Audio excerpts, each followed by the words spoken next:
Hello කොහොමද ඔයාලට? ඔන්න ඉතින් අද හොඳටම ඉර පායගෙන එන දවසක් වුණාට ටික වෙලාවක් යනකොට ඔන්න අහස වෙනස් වුණා. පුංචි පොදයක් ආවා.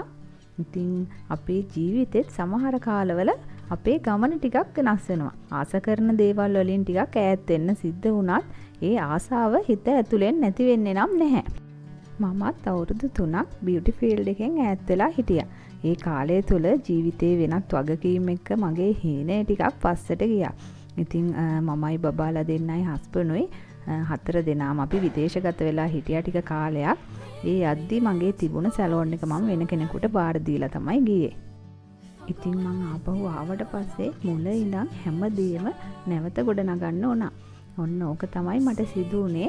ඉතින් දැන් මම මුල ඉඳන් බිඳුවේ ඉඳන්ම ආපහු මගේ සැලෝන් එක අලුතෙන්ම පටන් ගන්න තමයි යන්නේ. ඉතින් ඒකට පුංචි පියවර තමයි දවස ගානේ මේ එකතු වෙන්නේ.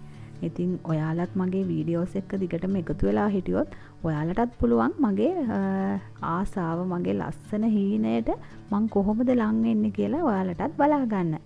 දැන් මගේ දවස ගෙදර වැඩත් එක්ක පවුලේ වැඩත් එක්ක ගෙවෙන අතරේ මම ආයෙත් මගේ හැකියාවන් මතක් කරගන්න උත්සාහ කරමින් ඉන්නේ.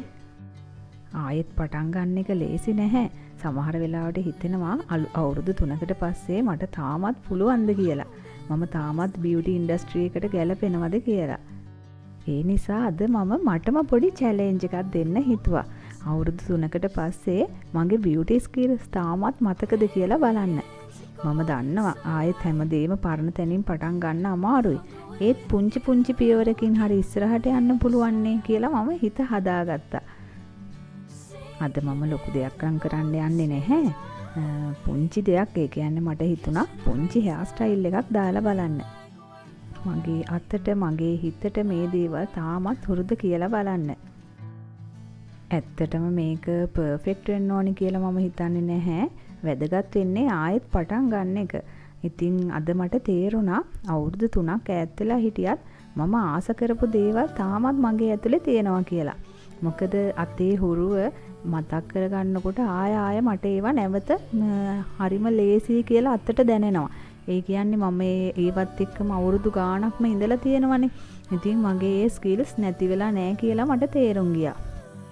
මම ඔයාලට කිව්වනේ ඉතින් මම මේක බිඳුවේ ඉඳන් මුලින් ඉඳන්ම පටන් ගන්න කියලා. එතකොට මම ළඟ මේකප් අයිටම්ස් වගේක් විතරයි තියෙන්නේ. ඉතින් අනික හැමදේම මම මුලින් ඉඳන්ම ගන්න උත්සාහ කරනවා. ඉතින් මම මේ නෝට්බුක් එකේ ලියාගත්ත මට ගන්න තියෙන දේවල් ටික. ඒ කියන්නේ අපිට අත්‍යවශ්‍යම දේවල් ටික. මුලින්ම අවශ්‍ය මට කණ්ණාඩියක්, චෙයා එකක් වගේ දේවල්.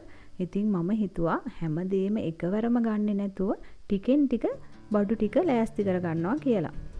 මොකද අපි හැමෝම දවසක ලක්ෂ 10ක් 15ක් අරගෙන එකවර සලෝන් එකක් දානවට වැඩිය පුංචි දේවල් වලින් ගෙදරින් පටන් ගන්න එක හොඳයි කියලා හිතුණා.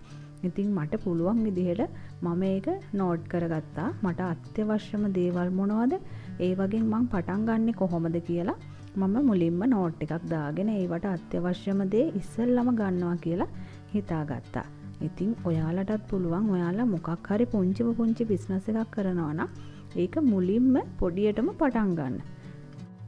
ඔන්න ඔය විදිහට මම සිම්පල් හෙයාර් ස්ටයිල් එකක් පුරුදු වෙලා බැලුවා. මොකද දැන් මගේ අත හුරුයිද මේ දේවල් වලට මට දැන් ඒ කියන්නේ මම මේක කරන්නේ මම පර්ෆෙක්ට් කියලා වෙන්න හිතාගෙන කියලා නෙවෙයි. වැදගත් වෙන්නේ ඉතින් ආයෙත් පටන් ගන්න එකනේ.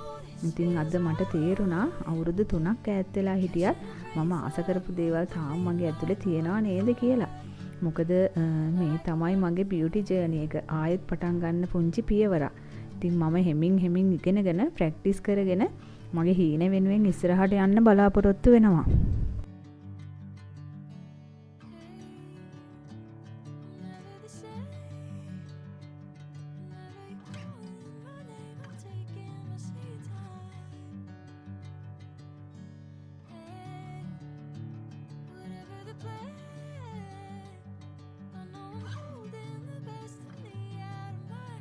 මේ විදිහට මම හෙයාර් ස්ටයිල් එක ඉවර කරා.